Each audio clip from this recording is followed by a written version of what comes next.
Parte 3. El rey de los reyes enanos. El hermano Afafrenfere estaba tumbado sobre una gran piedra, observando el cielo oscurecido, donde deberían estar las estrellas, pero en estos tiempos oscuros no se encontraban estrellas en la marca argéntea. Mi presencia no le sobresaltó, pues sin duda sabía que la piedra que llevaba encima guiaba a Ilnezara y permitía a la dragona emplear la magia para transportarme a su lado. Lo saludé, y me contestó con una leve inclinación de cabeza, sin dejar de contemplar la oscuridad. La expresión de su rostro me resultó familiar, porque era la misma que adoptaba el mío a menudo. ¿Qué te aflige, hermano? Pregunté. No se movió. He descubierto un poder que no acabo de comprender, contestó al fin. Me explicó que no había acudido solo a la guerra en la marcha argéntea, y no se refería a Ámbar, Jarlasle o las dragonas. Señaló la gema engarzada en una cinta alrededor de su frente y me contó que era una filacteria mágica, en cuyo interior se alojaba el espíritu de una gran monje llamado Kane, un legendario gran maestro de las flores de la Orden de la Rosa Amarilla, a la que pertenecía Afafrenfere. Kane había viajado con Afafrenfere mediante la filacteria, compartiendo incluso los pensamientos del monje, para guiar e instruirme, y así lo ha hecho y lo hace ahora. Afafrenfere acabó por incorporarse y me relató sus hazañas. Habló de cómo empleaba las manos y las piernas para aniquilar a enjambres de goblins, cómo podía atacar y seguir la marcha antes de que su enemigo pudiera contractar. Me explicó que había matado a un gigante con una simple bofetada, y luego había empleado esa conexión como un medio de formar un proyectil con su propia energía vital y emplearlo para fulminar la energía vital del propio coloso. No conseguí entender la técnica que empleaba, pero la fascinación del hombre ante sus proezas me resultó muy elocuente. Me recordó lo que yo había sentido cuando me di cuenta de que había logrado el dominio absoluto de las técnicas que me enseñaban en la escuela Dro de Melee Mactere, que de algún modo había aprendido a ser un guerrero tan diestro como Zacnafein, mi padre. Yo fui el más sorprendido el día que conseguí derrotar a Zacnafein en uno de nuestros combates de entrenamiento. Había planeado cada bloqueo, movimiento y ataque con minuciosidad para alcanzar la victoria, y aún así, cuando me di cuenta de la enormidad de lo que había conseguido, estuve horas y más horas inmóvil y sumido en mis reflexiones. Y por eso creí que comprendía muy bien los sentimientos de Afafrenfere, pero no tardé en descubrir que su dilema no derivaba únicamente del asombro ante sus propios poderes. No, lo que le preocupaba lo resumió él mismo en una sola palabra: responsabilidad. La esperanza que depositan los demás en ti va acompañada de una carga emocional. Cuando la gente te suplica que les ayudes, que eres su última esperanza y descubres que en efecto es así, que si tú no eres capaz de ayudarles, nadie más puede. Responsabilidad. Conduciremos a los enanos a la victoria en la batalla. Recuerdo haberle dicho a Afafrenfere, al igual que también recuerdo cómo negó con la cabeza en respuesta a mis palabras. No porque el monje dudase de nuestro éxito ese día. Al contrario, creo que él tenía incluso más fe que yo. No. Su gesto era porque él me hablaba de algo mucho más trascendente. Se refería al hombre que había sido, y con el cambio que había sufrido, al hombre que creía tener que ser. Supuse que su situación se había complicado con la súbita infusión de poder. El gran maestro le instruía desde el interior, y ese entrenamiento elevaba la destreza de Afafrenfere a niveles que habría imaginado. El impacto que eso le había causado le había llevado a darse cuenta de que era parte de algo mucho más grande que sí mismo, de que era responsable de cosas que iban más allá de sus propias necesidades. Yo jamás me había planteado mi situación desde ese punto de vista, aunque supongo que era porque siempre había asumido como propias las creencias y expectativas que ahora se le presentaban al monje como una súbita y confusa revelación. No teníamos tiempo para seguir hablando sobre el tema, claro, porque partíamos de inmediato en busca del rey Arnott y sus guerreros para guiarlos al lugar del inminente conflicto. Sin embargo, mientras descendíamos por la ladera arbolada, no pude reprimir una sonrisa al comprobar que el monje estaba descubriendo la misma revelación que tanto tiempo esperé encontrar en Artemis Entreri. Podía ver la agitación del hermano Afafrenfere en su rostro, pero sabía que pronto desaparecía para dar paso a una sensación de profunda alegría. Había recibido un don que la mayoría de la gente jamás alcanzaría. Por medio de la ayuda del gran maestro Kane, vislumbraba su auténtico potencial, y así sabía que ese potencial existía y podía desarrollarlo. Son muchos los que nunca alcanzan ese conocimiento. Es posible que deseen algo así en su fuero interno, pero llegan a creer en sí mismos lo bastante para tratar de alcanzarlo. El miedo al fracaso, a ser juzgados, incluso a ser ridiculizados, hace que se encierren en una burbuja de seguridad y eviten los riesgos. Hay tanta gente que vive encogida, temerosa de acometer grandes empresas, condicionada desde la infancia a buscar su lugar en el orden establecido, que se quedan allí, encogidos, inmóviles, abrazados a sí mismos. Ansiosos por alcanzar aquello que queda fuera de su nicho, pero temerosos a la vez, se someten al juicio y expectativas de los demás. No olvides cuál es tu lugar, dice la gente. Esa frase y muchas otras por el estilo, nos persiguen toda la vida, sobre todo en los primeros años, cuando intentamos descubrir qué lugar es ese. Son voces que nos hacen dudar, que nos advierten de peligros, casi siempre son bien intencionadas, pero siempre restrictivas, dirigidas a que no tendamos las manos más allá de lo debido. Porque lo cierto es que cuando tendemos las manos, cuando buscamos ese lugar que solo hemos visto en nuestra imaginación, amenazamos el orden establecido, y sobreamenazamos el lugar de los que se han acomodado en sus propios nichos. Y cuando sobrepasamos nuestros límites, cuando buscamos mejorar, y cuando alcanzamos un nivel superior de riqueza, bienestar o poder, cargamos también con el mismo sentimiento que abrumaba al hermano Afafrenfere cuando me encontré con él. Ahora el monje comprendía que podía conseguir mucho más de lo que había creído posible, y por tanto, su corazón le exigía cierta medida de responsabilidad. El peso de esa responsabilidad, tan evidente en sus ojos cuando me encontré con él, me recordó que el hermano Afafrenfere era un buen hombre. Capítulo 15. Campo de sangre y fuego. Iba el primero porque nadie más podía atravesar esos túneles con la habilidad y sigilo de Drist. Hizo acopio de los recuerdos de los tiempos en que abandonó Menzoberranzan. En aquel entonces, no había esperado sobrevivir. A fin de cuentas, solo era un joven Drow en un lugar denominado la Noche Inferior, el lugar más peligroso de Toril. Pero había sobrevivido. Se había convertido en el cazador, y los sentidos se le adaptaron al entorno para reaccionar al instante. Había hallado su camino y no solo había sobrevivido, sino también prosperado. Y en ese momento volvía a ser el cazador, mientras se movía en silencio por los túneles, preparado para captar la presencia del enemigo mucho antes de que éste advirtiese la de él. Tomó especial precaución ante la posible presencia de los suyos, los Drow. Hasta hacía poco, habían ocupado esos mismos túneles en gran número. Pero ya no.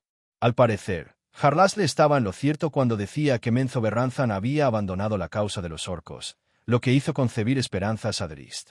Solo topó con orcos, ogros, mestizos de ambas razas y otras especies goblinoides. Aún así, mantuvo su arco al hombro y las cimitarras envainadas. Su misión no era entablar combate con el enemigo, aunque la situación fuese propicia. Tras él caminaban las hermanas.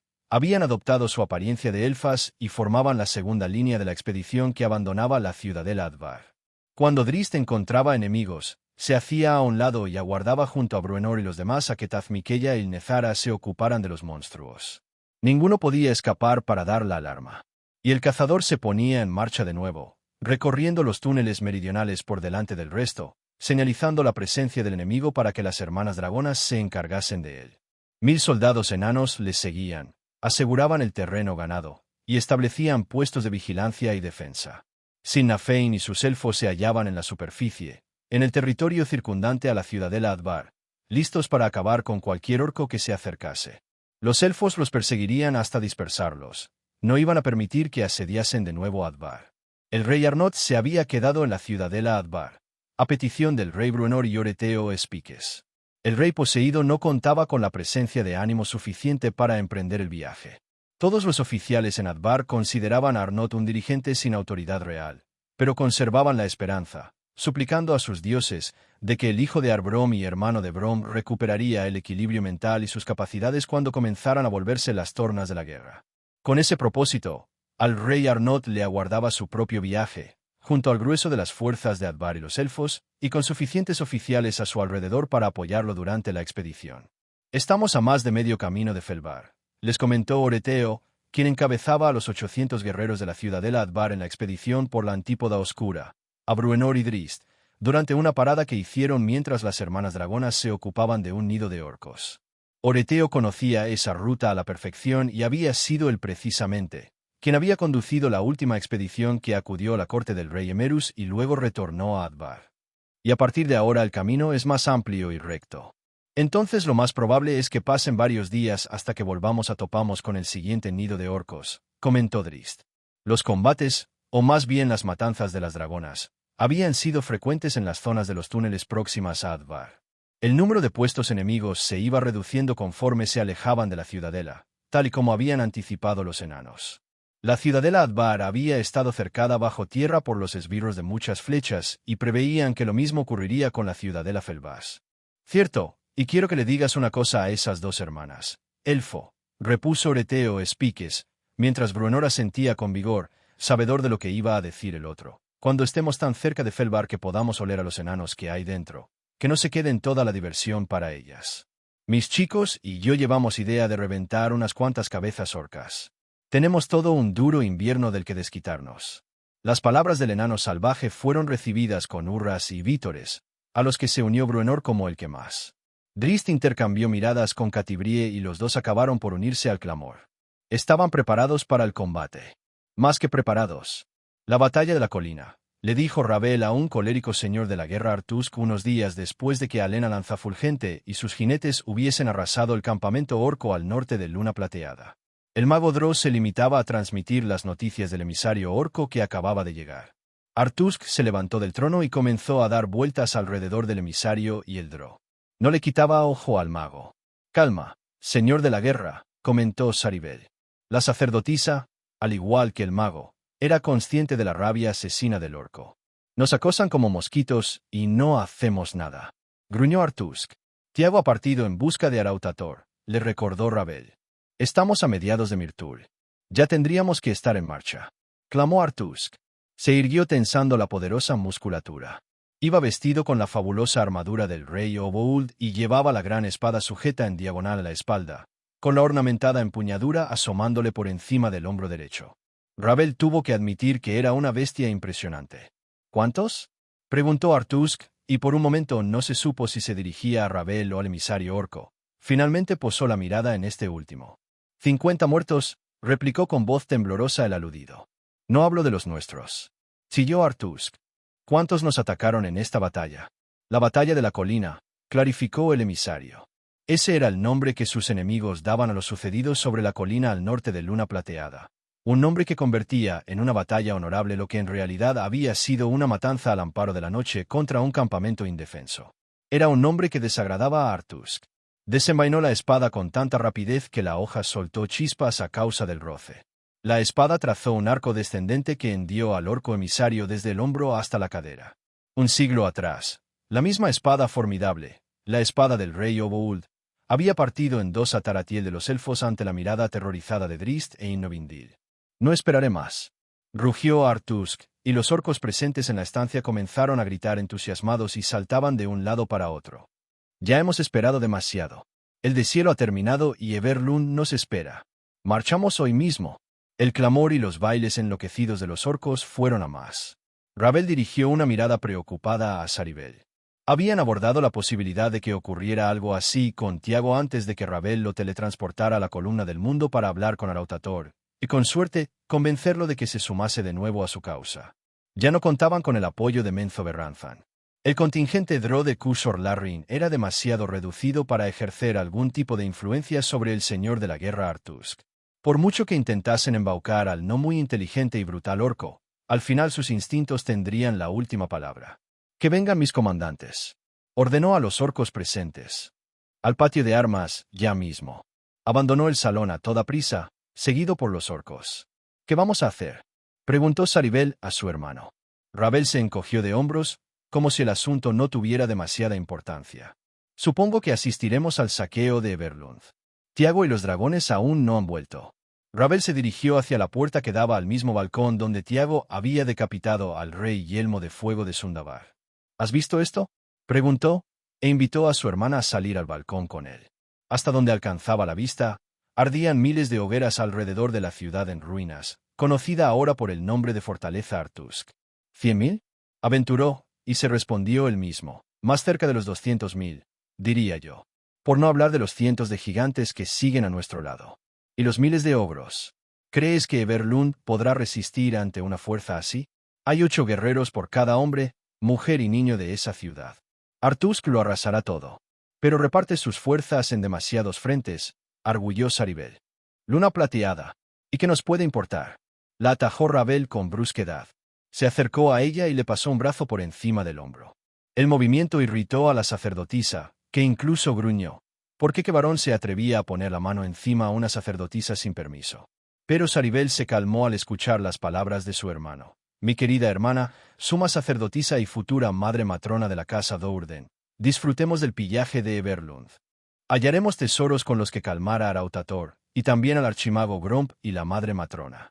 Capturaremos esclavos, muchos esclavos para ponerlos al servicio de la casa Dourden, y abriré un portal para enviárselos a nuestros soldados en Menzoberranzan. El viaje de vuelta desde Verlund será más complicado que el de ida. Sin duda, asintió Ravel. ¿Pero acaso eso es problema nuestro? Saribel reflexionó sobre las palabras de su hermano y acabó por asentir ante el espectáculo impresionante que ofrecía el campamento de los soldados de muchas flechas. Decidió que sus temores eran infundados. El señor de la guerra Artusk y su ejército arrasarían Everlund, y aunque los jinetes de Luna Plateada atacasen las líneas de aprovisionamiento de los orcos, Artusk contaba con guerreros suficientes para enviar al norte. Lo más probable era que la ciudad sobreviviese, porque nadie en su sano juicio atacaría las murallas protegidas por la magia de Luna Plateada, pero también era cierto que nadie podría abandonar la ciudad a riesgo de ser aplastado. Desde abajo llegaron hasta el balcón nuevos gritos y vítores cuando el señor de la guerra apareció e hizo su llamamiento al combate. Las piedras de la fortaleza temblaron ante el rugido de las voces y la marcha de los orcos. Saribel alzó la mirada hacia el norte, más allá de las montañas Raubin, donde se extendía la columna del mundo. A pesar de las palabras de Ravel y del inmenso ejército desplegado ante sus ojos, deseaba el retorno de Tiago montado sobre el dragón blanco Arautator, con Aurbangras volando junto a ellos. Tras asegurar sus flancos, la formación en cuña de los enanos cargó contra el puesto de los orcos. Bruenor y Oreteo Espiques lideraban la embestida, pero el primero sopló su resquebrajado cuerno de plata y de su interior surgió un aliado que se adelantó a todos. Tibledorf Bent flotó hacia la fila de los orcos en forma de niebla gris. Luego se materializó en medio de ellos y desató un ataque furibundo y enloquecido. Caverna a la izquierda.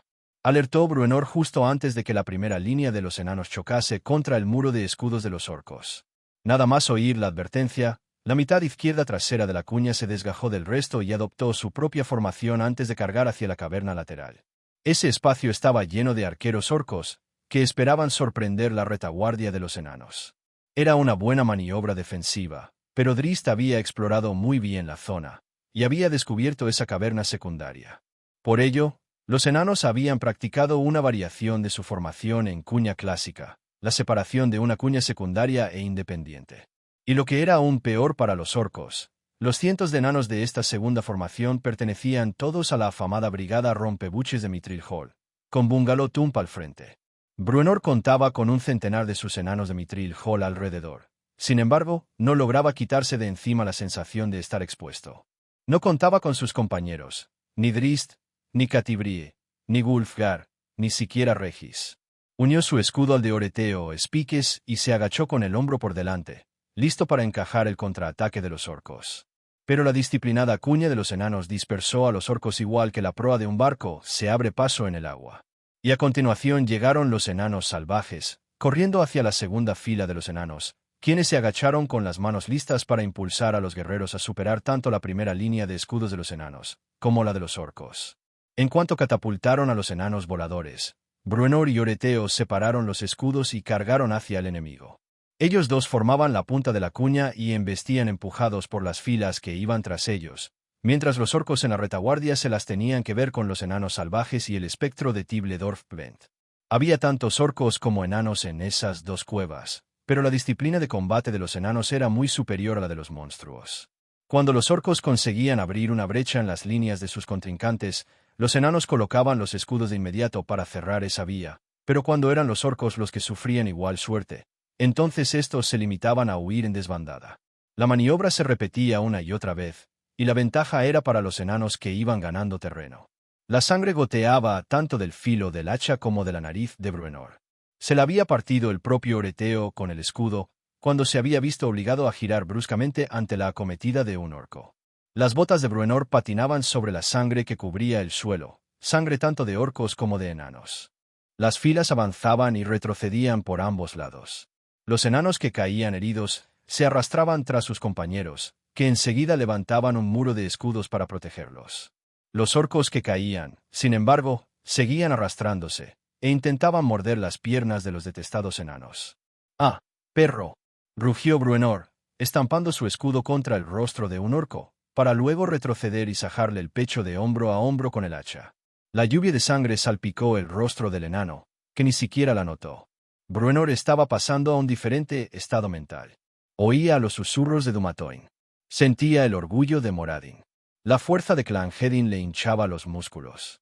Tuvo la sensación de que volvía a ocupar el trono de Gauntlegrim, cuando merced al poder de los dioses era capaz de proezas que trascendían su forma mortal. Rompió la disciplina de la formación en cuña y se adelantó a Oreteo Espiques, trazando un arco con su magnífica hacha con la que aniquiló a 2 orcos. Un tercero cayó cuando la hoja afilada recorrió el camino inverso. «Bruenor, no», gritó Oreteo, aunque se cayó de inmediato al contemplar el impresionante despliegue de fuerza de su compañero de escudo. Al final, Oreteo saltó a su izquierda para unir su escudo al enano de ese lado y así cubrir el hueco que había dejado Bruenor al cargar contra los orcos. Nadie le gritó a Bruenor que volviera a la formación. Al contrario, los gritos eran de ánimo al presenciar cómo el gran Bruenor Batliamer abatía a un orco tras otro con tajos tan violentos que llegaban a partir en 2 a las criaturas. Los orcos también se fijaron en el enano de barba roja y en el centro de su formación, donde la cuña de enanos avanzaba siguiendo a Bruenor. Los orcos comenzaron a ceder, rompían la formación y caían unos sobre otros tratando de huir de ese enano salvaje poseído. Pero al final, los orcos enfrentaron a Bruenor con un ogro. La monstruosa bestia aprovechó la ventaja que le daba su mayor altura, y descargó su maza por encima del escudo de Bruenor. El enano recibió el violento golpe en la espalda. Los enanos lanzaron un grito consternado. Sin embargo, Bruenor siguió hacia adelante como si nada. De hecho, aprovechó el impulso del ogro para contraatacar. Apartó el escudo, dio un paso lateral y lanzó un hachazo contra la rodilla derecha de la bestia. La pierna se quebró. Sin detenerse, Bruenor invirtió el movimiento y le destrozó también la rodilla izquierda.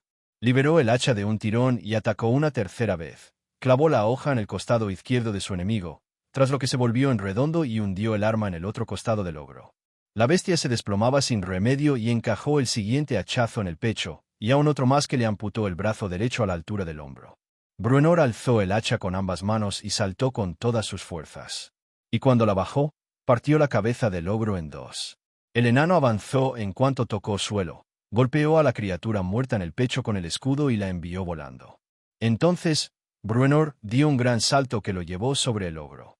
Extendió el brazo del hacha hacia la derecha, el del escudo hacia la izquierda, echó la cabeza hacia atrás y lanzó un salvaje grito de guerra. Fue demasiado para los orcos. La formación en cuña de los enanos habría acabado por imponerse, pero los monstruos decidieron que ya tenían bastante. Ninguno quería enfrentarse a Bruenor Batliamer. Los enanos embistieron entre gritos victoriosos, arrollando a los orcos, aunque muchos consiguieron escabullirse por el fondo de la caverna. «Acabad con los de la caverna de la izquierda», le chilló Bruenor a los enanos de ese flanco, aunque por los alaridos que surgían desde la cámara, parecía que los rompebuches daban buena cuenta de los arqueros. «El resto conmigo», aulló Bruenor, y se lanzó tras los orcos que huían. Sin embargo, se detuvo los pocos pasos, al oír ruidos de combate más adelante en los túneles. Los orcos se arremolinaban allí y muchos de ellos intentaban dar la vuelta para volver a luchar contra los enanos en la caverna. Bruenor sonrió al observar el vuelo de una flecha plateada mágica, y lo hizo con más fuerza todavía al oír el rugido familiar de unas voces enanas, voces que había oído con frecuencia durante la infancia de su segunda vida. Drizzt había llegado a Felbar, y Felbar salía a su encuentro. No mucho después, Bruenor Batliamer y el rey Emerus se abrazaban en medio de un charco de sangre que les llegaba a los tobillos. La ciudadela Felbar era libre. «Miradlos», indicó el suboficial Preston Berbellows a sus compañeros. Se encontraban sobre un risco al norte del valle donde había comenzado la matanza. No intentaba ocultar su desdén, y no le pasó desapercibido a alguien que él no sabía que estaba cerca. «Sí, mirad», afirmó Alena Lanzafulgente, acercando su montura a la del hombre, que se removió sobre la silla de montar al verla. Alena frunció el ceño, incluso meneó la cabeza incrédula. Acababan de lograr una gran victoria al asaltar una gran caravana de muchas flechas fuertemente vigilada sin apenas sufrir más que unos cuantos heridos leves. Sin embargo, en el fondo comprendía la actitud del suboficial, a pesar de no demostrarlo. Preston había querido lanzar un ataque directo a la caravana en cuanto la vio atravesando el valle del Surbrin. Alena, por consejo de los dos a los que el suboficial acababa de referirse con desprecio, le había contradicho. En lugar de un ataque abierto, prepararon cuidadosamente una emboscada en un terreno propicio para ello. La mujer no pudo reprimir una sonrisa al notar movimiento en el valle, ya que por muchas experiencias recientes sabía lo que estaba a punto de ocurrir en el valle. «Todos vosotros», dijo en voz alta, «miradlos. Mirad a esos dos vagabundos con los que tuvimos la buena fortuna de topar en la antípoda oscura». Atrajo la atención del resto hacia Regis, que pasaba al galope frente a un ogro al que dio una estocada en pleno rostro con su florete. El ogro, enfurecido, se revolvió braceando en un vano intento de atrapar al alfling. Ni siquiera vio al enorme bárbaro, que aprovechó la distracción de la bestia para colocarse detrás de ella. Wulfgar se irguió sobre su montura. El ogro no había visto al bárbaro, pero a buen seguro que sintió el martillo de guerra cuando se estrelló contra su cabeza. El ogro intentó reaccionar, pero una segunda arremetida lo derribó. «Luchamos por los mismos objetivos», declaró Alena, en respuesta al menosprecio de Preston Verbeejows. «Por Luna Plateada, por Everlund, por Sundabar, por la esperanza de volver a resurgir». Los jinetes alrededor aclamaron las palabras de Alena, excepto Preston, quien le dirigió una mirada cargada de ira y malestar. «Por Mithril Hall», gritó Alena. «Por Advar y Felvar y los elfos del Bosque de la Luna». Los vítores se redoblaron, pero el siguiente comentario de Alena enfrió los ánimos. «Y por la memoria de Nesme». La alegría se convirtió en tristeza y la algarabía fue sustituida por un tributo silencioso. «Cabalguemos. A izquierda y derecha», ordenó la mujer. «La caravana enemiga está vencida y el enemigo huye. Permitid que escapen unos cuantos, pero solo unos pocos». Preston Verbeejows tomó las riendas para marchar con los demás, pero Alena lo cogió del brazo y le ordenó que se quedara con ella. «Que los que escapen cuenten que el camino no es seguro. Que los caballeros de plata no olvidan lo ocurrido en el Cursobrana y que están muy lejos de haber alcanzado la victoria». Los soldados bajo su mando se lanzaron a la carga, mientras Alena concluía su discurso con un grito enardecido. «Pagarán con sangre por cada palmo de terreno que han invadido». A continuación, se volvió hacia Preston con gesto serio. «Sí, comandante», inquirió el hombre con tono inocente. «La rivalidad puede ser beneficiosa», dijo ella. «¿Estás de acuerdo, comandante? Hice una apuesta con ese, al que llaman Wulfgar, sobre quién abatiría más enemigos durante nuestro camino a Luna Plateada», explicó Alena. «Aunque es cierto que el reto hizo que me emplease a fondo, no tardé en darme cuenta de que no tenía nada que hacer contra un guerrero tan formidable y su martillo de guerra». Preston no pestañeó e intentó con todas sus fuerzas mantener una expresión impasible. «Con eso quiero decir que la rivalidad puede dar pie a una competencia sana», siguió Alena. «Aunque también puede derivar en un enfrentamiento destructivo.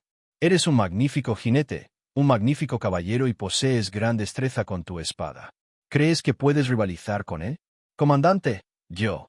Desafía al bárbaro», le interrumpió la mujer. «Cuando acabemos aquí, busca a Wulfgar y dile que estás convencido de que matarás más enemigos que él en nuestra próxima batalla». Preston Verbeejows se irguió en la silla, muy a su pesar, tragó con fuerza. No era rival para el poderoso bárbaro y lo sabía. «Desafía a Regis», entonces, sugirió ella, riendo. ¿El pequeño?», balbuceó Preston, contrariado. «Tiene demasiados trucos. Bombas. Esa condenada ballesta. Entonces reconoce que son mejores y ya está». Saltó Alena. «Tus celos son una amenaza para la solidez del grupo y no pienso consentirlo». «Sí, comandante», replicó Preston, aunque su intento de parecer arrepentido fue en vano y no pasó desapercibido para Alena. «Sí, suboficial», respondió ella. «Y ahora busca a un hombre de tu confianza y cabalga hacia el sur, a Luna Plateada, para informar de nuestros progresos. Y quédate allí, al servicio del Lord Filocorno». «Comandante». «Alena». «Yo». Preston sacudió la cabeza, decepcionado. Había luchado al lado de Alena durante mucho tiempo, e incluso había habido rumores de un romance entre ellos, aunque nunca fueron ciertos. «No hay más que decir», replicó con calma, Alena. «Márchate».